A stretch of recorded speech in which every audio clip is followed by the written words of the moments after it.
Hallo meine Lieben, heute habe ich Christoph als Kameramann engagiert, denn es ist immer ein bisschen schwierig für mich, das herzuzeigen und zu reden und zu filmen.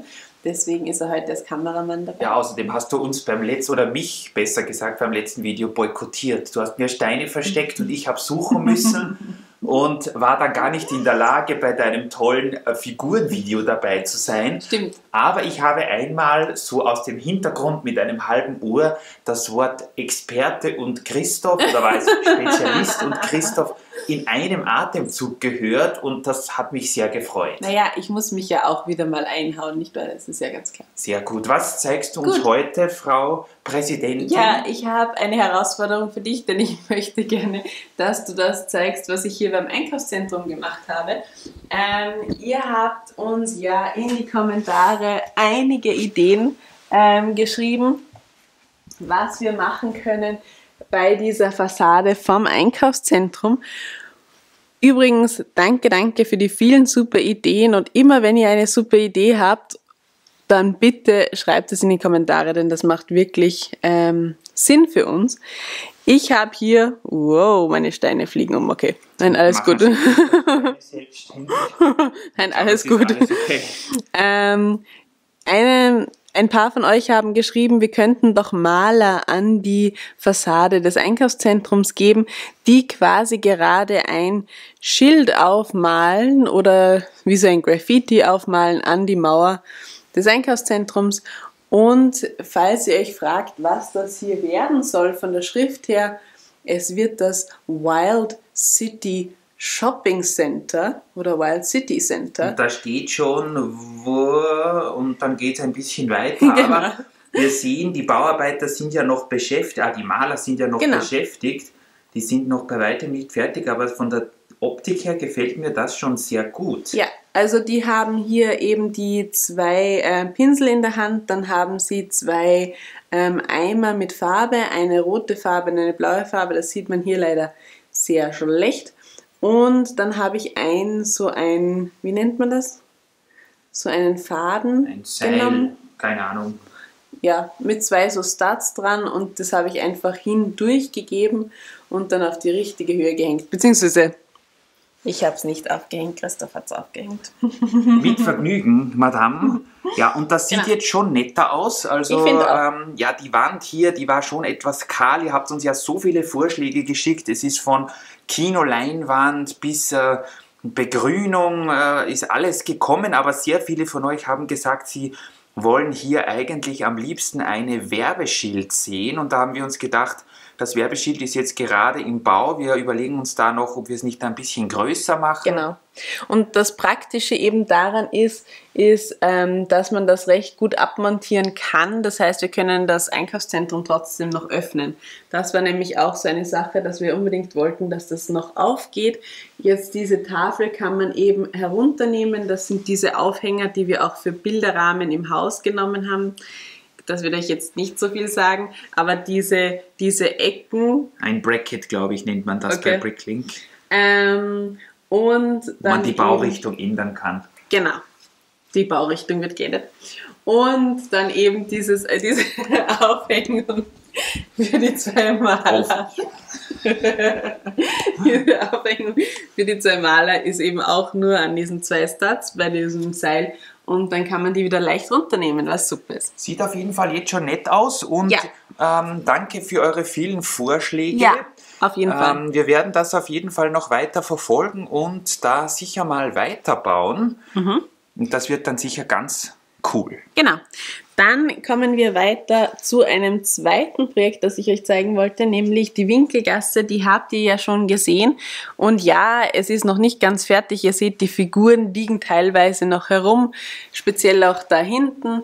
Aber es geht hier jetzt mehr um eben die Asphaltierung der Winkelgasse, die wir extra quasi in diesem etwas chaotischen in dieser chaotischen Manier gemacht haben, mit lauter verschiedenen Teilen in Braun- und Grautönen und überhaupt verschiedene Teile, runde Teile, eckige Teile, alles Mögliche. Und ich habe mir gedacht, dann schaut das eben ganz cool aus nach einer Pflasterung. Ich weiß nicht, ich habe jetzt die Bücher nicht mehr so im Kopf und die Filme. Wie sieht denn dort eigentlich die Winkelgasse aus? Ich habe jetzt auch nur Universal Orlando im Kopf und ich glaube, da ist eine relativ normale Straße, Ja, aber gut. Wir wollten uns eigentlich zuerst hier an diesen Gehsteigen orientieren, die hier mit von der Partie sind. Die sind eigentlich nur in hell und dunkelgrau. Genau. Auch auf dieser Seite hier seht ihr es, hier ist mit Dark Tan gefliest und dann geht es so auf eine Art Richtung Kopfsteinpflaster weiter. Ja. Und ihr kennt ja Rita, ihr ist das manchmal dann ein bisschen zu langweilig. Genau. Und sie hat gesagt, wenn dann hier viele Figuren rumstehen und gehen, wir wollen ja, hier ist übrigens hinten, da liegen die gefährlich nahe am Gleis, die Harry Potter Minifiguren-Serie 2, Ja. die schon hier eingeplant ist als, ich glaube, Schausteller. Werden diese Leute hier dann unterwegs sein und die Leute animieren und Ja.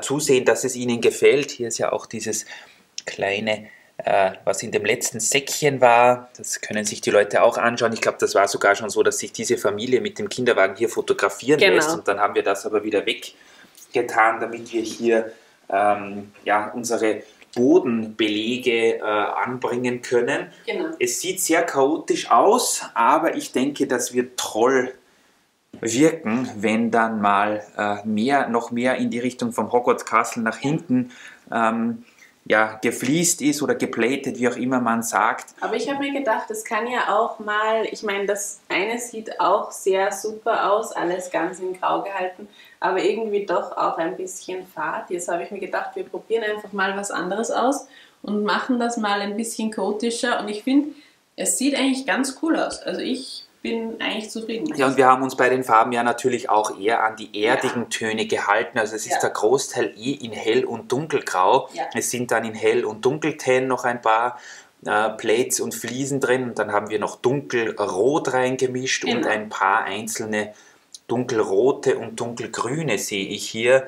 Also das ist im Prinzip und hier seht ihr schon, hier stellen sich Leute an, aber der Ticketverkäufer ist irgendwie momentan nicht da, den haben wir, glaube ich, auch weggegeben. Ja, das ist noch nicht ganz fertig. Sieht auf jeden Fall sehr cool aus und war natürlich viel Arbeit. Vielleicht könnt ihr euch noch an den letzten großen Haul erinnern, wo wir 15.000 Steine gekauft haben. Da haben wir ja extrem viele dieser runden Plates eingekauft, die extrem billig waren. Die waren eigentlich für unsere Mittelalteranlage geplant. Genau. Aber ihr kennt Rita, es kommt sehr oft anders, als man denkt. Und ja, also uns bleibt jetzt eigentlich nichts anderes mehr übrig, als den guten alten Mr. Weasley, ist ja das überhaupt, seinen Hut hier zücken zu lassen. Genau. Aber was ich auch noch sagen wollte, ich komme mir, das ist eigentlich Zufall, aber leider sehr realitätsgetreu. Das wollte ich schon im letzten Video zeigen, wo wir hier die Winkelgasse vorgestellt haben. Und zwar kommt mir das hier vor wie eben eine Erfahrung aus dem Disneyland Paris, wenn dir das jetzt was sagt. Rita lacht, das heißt, sie weiß, worum es geht. Das stimmt allerdings. Das war direkt eine schlechte Erfahrung. Wir sind im Disneyland Paris einen Tag lang gewesen. Heile Welt bis zum geht nicht mehr.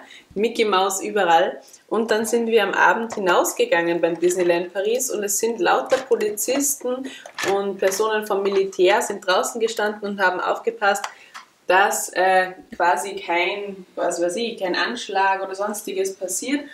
Und das war von heile Welt auf diese ganzen Polizisten, das war ein bisschen ein quasi Kulturschock. Aber ja, stimmt, aber wieso steht der eigentlich da? Ich glaube, den habe ich mal, ich weiß gar nicht, den habe ich entweder fertig zusammengebaut oder aus irgendeiner Kiste rausgeholt und da habe ich mir gedacht, ich stelle den mal hier hin, weil vielleicht ergibt sich mal ein Platz, wo wir ihn hinstellen können. Ja, und jetzt steht er hier beim Eingang vom Vergnügungspark und passt darauf auf, dass alles mit rechten Dingen zugeht. Mhm. Also ich finde es ganz cool. Aber das ist noch nicht alles, was du uns zeigen kannst. Denn wir haben ja von euch noch mehr Ideen bekommen und ihr erinnert euch sicher noch an die Monorail-Strecke von Christoph, die ja eigentlich ganz eine nette Sache ist. Aber er hat den Stempel einfach... fährt übrigens heute gar nicht. Sie steht dort hinten. Egal. Er hat auf jeden Fall den Stempel in mein Hogwarts-Wasser gebaut. Und aber wir lassen sie bald wieder für euch fahren, das ist ganz sicher. Naja, jetzt warte mal. zuerst müssen wir uns den Stempen anschauen und ihr habt euch verwirklicht in unseren Kommentaren mit sehr vielen coolen Ideen.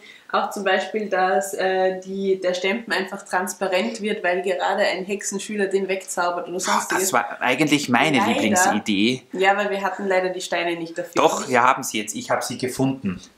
Und zwar, ja, ich habe sie gefunden, die Steine. Super. Wir können das ja noch umbauen. Auf jeden Fall, gut, wir überlegen uns das. Vorerst haben wir auf jeden Fall mal die Idee genommen, dass ihr gesagt habt, wir könnten doch einfach das Land quasi in den See hineinwachsen lassen, auch mit Felsen. Und das haben wir jetzt gemacht. Und wenn ihr seht, ich bin so stolz, der Hogwarts-See ist gefliest und er ist so wunderschön. Es ist wirklich immer wieder verblüffend, was das für einen Unterschied macht, wenn hier diese oder in unserem Fall jedenfalls einmal 2 Fliesen auf der Wasseroberfläche drauf sind. So cool, weil wir hatten ja nur blaue Platten und haben dann das Wasser auch teilweise über die grünen Platten gefließt und ich finde, das macht einen so schönen Abschluss. Das sieht dann so aus, als wäre das Wasser hier ein bisschen seichter und so ein bisschen veralkt. Ja, genau. Das Einzige, ich mache hier vielleicht noch einen Abschluss, denn momentan sieht es so aus, als wäre das Wasser höher als die Wiese. Aber das Problem haben wir beim Strand zum Teil auch noch übrigens. Aber eben danke an meine Mutter, denn die hat sich da verwirklicht, das habt ihr sicher mal gesehen. Die hat da Tage jetzt gearbeitet, dass sie sich da drüber beugt und das fließt in mühseliger Kleinarbeit. Ich habe es auch versucht, habe mit meinem Bauch aber die Hälfte der Monorail-Strecke immer wieder umgerissen und da war Christoph dann so grantig, dass ich des Platzes verwiesen wurde. Was aber bitte mehr als verständlich ist. Ich meine, so eine Monorail, die haut man nicht um. Und ich glaube, Rita hat schon wieder eine Stempelung. Es tut mir leid. Das passiert mir in letzter Zeit den ganzen Tag. Und ich bin nur am Steine suchen und hinterherräumen, aber gut.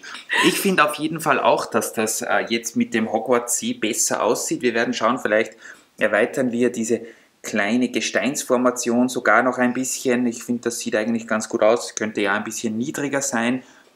Aber so macht das jetzt schon einen ganz gepflegten Eindruck, würde ich sagen. Ja. Und ja, schauen wir mal, mit was Lego da noch so alles auf den Markt kommt. Jetzt sind es ja, glaube ich, im Frühling mal diese Bücher, diese Klassenzimmer. Schauen wir mal, ob wir die gebrauchen können. Wir werden uns das mal anschauen. Wir schauen uns das mal an, aber ja, so wird Hogwarts und auch der restliche Vergnügungspark immer größer und schöner. Natürlich. Und so viel also zum Update des Tages. Also danke auf jeden Fall an euch. Das ist irgendwie das, was mir am wichtigsten war bei diesem Video.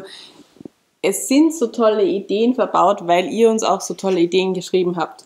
Deswegen bitte immer, wenn ihr eine Idee habt, unbedingt in die Kommentare schreiben. Wir lesen uns wirklich jeden durch. Es dauert halt manchmal ein bisschen länger, bis sie beantwortet werden, weil es ja in der Zeit immer mehr werden. Entschuldigung, dass ich dich unterbreche. Da müssen wir manchmal über die Kommentare diskutieren. Das geht dann nicht so schnell. Stimmt. Da sind sehr gute Ideen dabei, aber natürlich gegensätzliche Ideen. Einer meint das, einer meint das. Dann wollen wir natürlich das anschauen, wie das sich das in unserer Stadt so am besten einfügen lässt. Eben. Und dann dauert es etwas länger, aber wir beantworten wirklich jeden Kommentar und freuen uns über jeden Kommentar. Deswegen unbedingt da was reinschreiben. Lasst es euch gut gehen, lasst einen neuen Wolfzug fahren. Viel Spaß beim Lego-Bauen. Fließt etwas Wasser. Fließt Wasser und wenn ihr was braucht von uns, dann meldet euch in den Kommentaren. Wir freuen uns sehr. Auf jeden Fall. Tschüss. Tschüss.